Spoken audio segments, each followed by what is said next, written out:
All right, let's get right into it. Changing your Audi A4's brake pads at home and saving a ton of money. First things first, safety. Make sure your car is parked on a flat surface, the parking brake is on, and you're using jack stands, not just the jack. Don't mess around with this.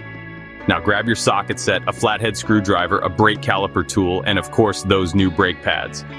Pop off the wheel, just loosen the lug nuts, jack the car up, and take the wheel off. Look at the brake caliper. You'll see 2 bolts holding it on. Remove those with your socket wrench, then slide the caliper off. Hang it safely with a bungee cord because you don't want to stress that brake line. Now you'll see the old pads, they just slide out. Sometimes you'll need a flathead to persuade them. Before you pop in the new pads, use your caliper tool to push the piston back in. Take it slow, otherwise you could blow a seal.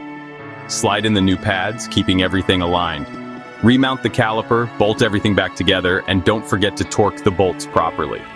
Wheel goes back on, car comes down, and tighten those lug nuts. Last step, before you drive, pump the brake pedal a few times to get that pressure back up. And there you go. DIY brake job on your Audi A4, all done at home. You just saved yourself a bunch of cash and learned a new skill. Hit that like button for more simple car fixes.